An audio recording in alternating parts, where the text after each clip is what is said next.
I'm Jamie Brown with j'aimelemoments.com, and this is my in-depth review of the Nespresso Vertuoline espresso machine.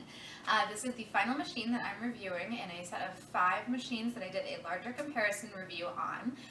If you didn't see it, you should hop over to my channel and check out that video. It's a bit longer and it compares the features and benefits of 5 super common single-serve espresso machines, so that if you're like me, you're kind of groggy, you wake up in the morning and you just give me my latte. These machines are all great for pop in a pod, hit a button, and through some mixture of magical cafe coffee thing, you suddenly get your latte. It really depends on which machine you pick for how that sort of happens. Okay, the Nespresso Vertuoline. This is of the 2 Nespresso machines I'm reviewing. This is the cheaper of the 2.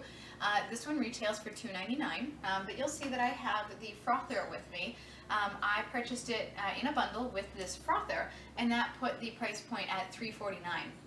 I like to have my espresso with appropriate amounts of milk, so I like it in a latte form, and that made this frother just completely necessary for me.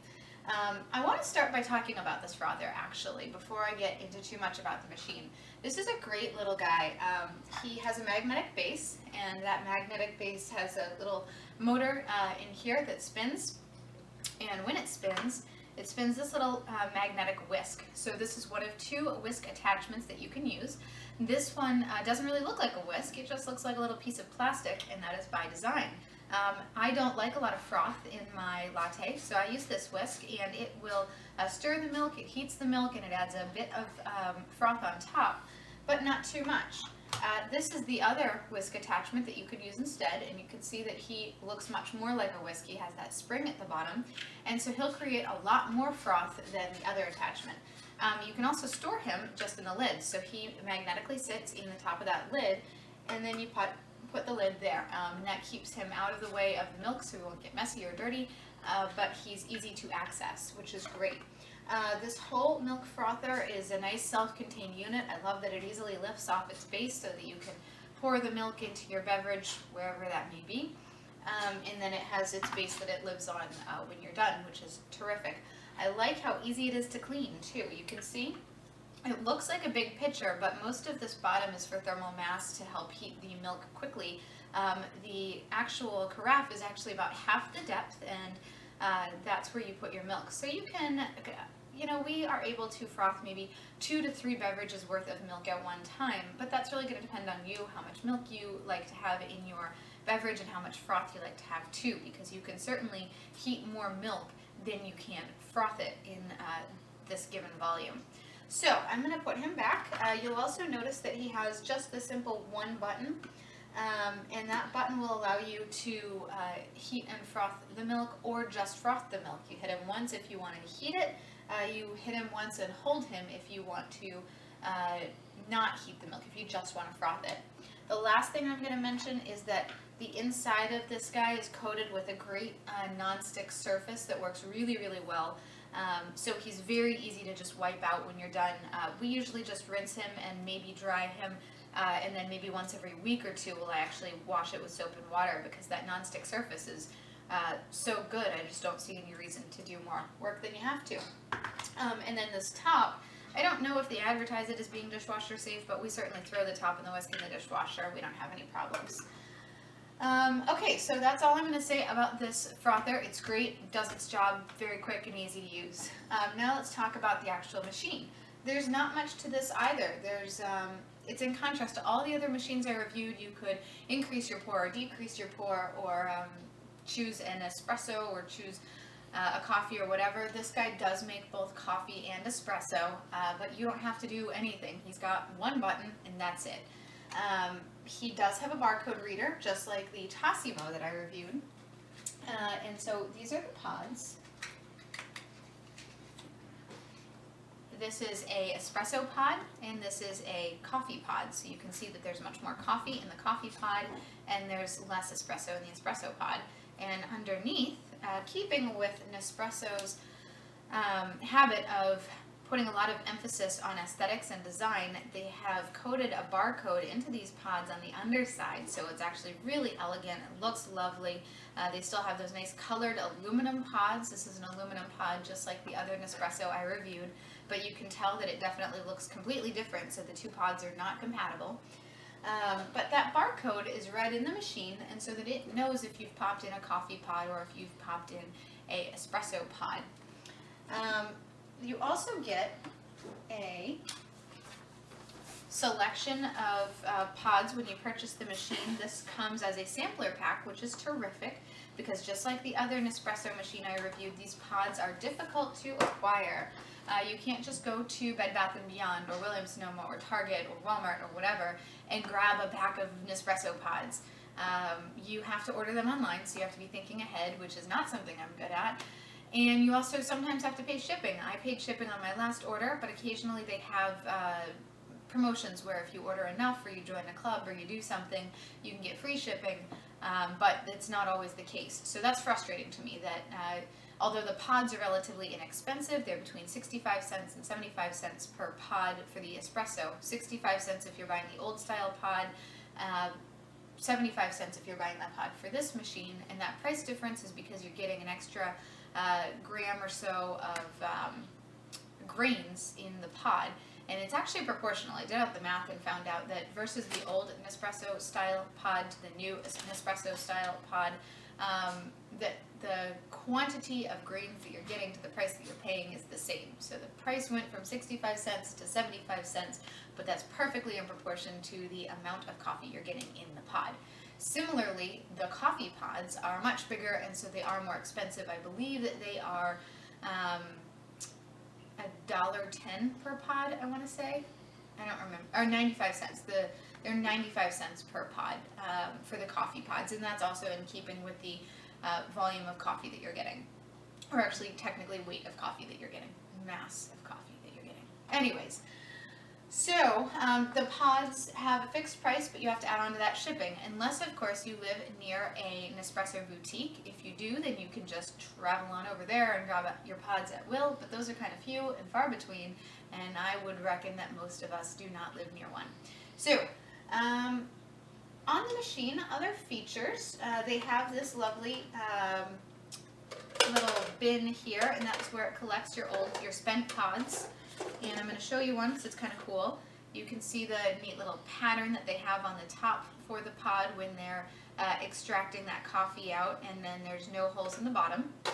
Since they are aluminum, you can also recycle the pods. So what my husband and I plan to do is take the tops off of the spent pods, dump the greens into the compost, and then rinse them and recycle the aluminum. So that's kind of neat that they're fully recyclable.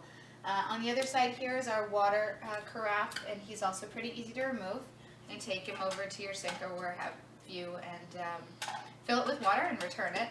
There's no inline water filter, so you're going to want to make sure you're using filtered water so you don't get scaling or buildup in your machine. There's not a cleaning cycle or anything like that, so just be aware that you want to continue to use filtered water to prevent that buildup in your machine. And that's pretty much it. Oh, well, there is one other thing. You can raise and lower this guy depending on the beverage you're making. So you can put him up in this higher area for a espresso, and then you can move him down to the lower area for coffee. And that's it. That's all I can say. So you put your pod in. It dispenses the spent pod here, your water here, your glass here. So without further ado, let's make a coffee, actually. And no, we're going to start with an espresso. So we'll start with making an espresso. And the really cool thing about this machine is that it uses a different technology to brew. It uses centrifugal force. And so what it does is it punches all those holes in that capsule and it spins it really, really, really fast and uses the centrifugal force to build pressure in the pod, brew the coffee, and push the brewed coffee back out of the pod. Unlike every other type of machine that I've reviewed that just builds the pressure in the pod using a manual pump. So we were very excited about this machine because it made the coffee, it makes the espresso, and it was cool to talk about. And it sounds cool when you run it. So I just punched the holes in the pod. I'm going to lock it. And I realized that I didn't turn this guy on. So let me... Oh, I didn't turn it on because he doesn't need to be turned on. So I plugged him in before the video, and then there is no on button beyond that. You just punch the holes in your pod, and then you push the only button the machine has. You can hear him cycling up.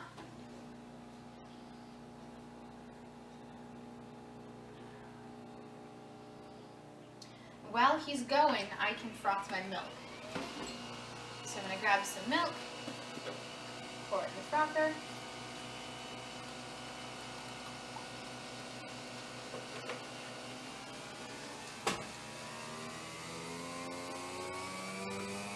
And I'm going to hot froth my milk. And you'll notice when this came out, it was a little lighter in color, and that was because of the air that was entrenched in the actual espresso, and you can see that it's kind of falling and building ahead, as if it kind of looks as if it was a Guinness. That's how I compare it. And you can see that he has a nice crema on top, and then he's got a nice dark espresso underneath. So while we're waiting for our milk to froth, I'm going to grab a mug, and I'll show you guys how it makes a coffee as well. So it just dispensed the spent pod into its little bin, put a new pod in, close it down, lock it, and we'll hit go.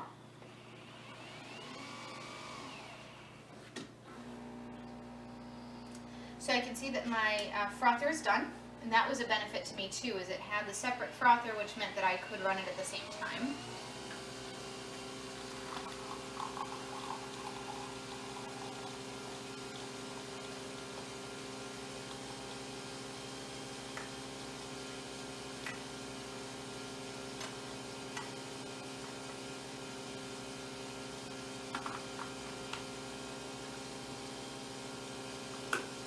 And with the coffee too, you'll notice that you get that lighter color coming out, and then you can see that lighter color start to fall. Again, just as if it was a beer, you can see it's very similar. It's that air-entrenched brew that's coming out that's light in color, and then you watch it kind of fall and separate as that air lifts up, rises to the surface, and then the less air-entrenched coffee settles at the bottom.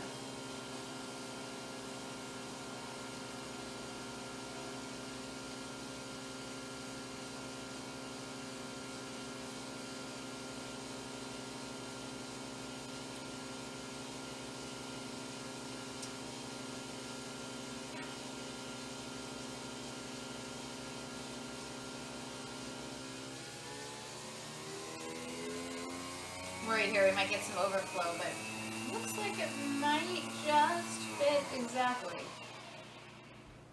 Perfect fit. So, okay, sorry guys, I had to cut out for a second there. You can see that the coffee has fallen a little bit from 1 second ago for you. I actually measured this cup, and it's a 10-ounce cup, so this is actually probably about it's a 12-ounce cup, so it's about a 10-ounce pour of coffee, and then, a couple ounces of crema on top.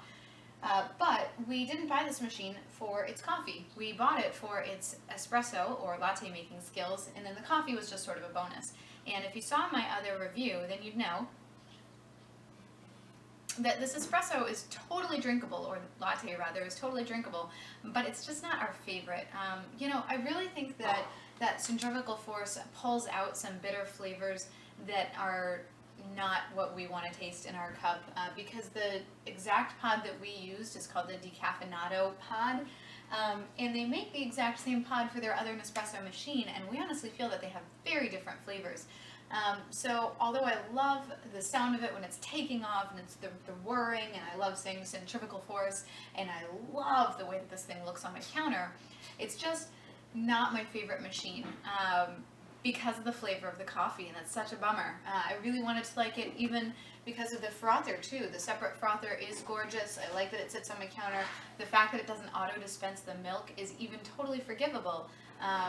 Because I do like that it makes the cold froth, and I do like that I can customize my beverage every morning. I really wanted to like this machine, but at the end of the day, if it doesn't have the flavor, I can't say that it's the one we're going to hang on to. So that's it. I love just about everything about this machine, aside from the espresso that it produces. But if you have any other questions or comments or concerns or things that I didn't touch on, please leave it in the comments and I'll see if I can't get back to you. Thanks guys. Bye.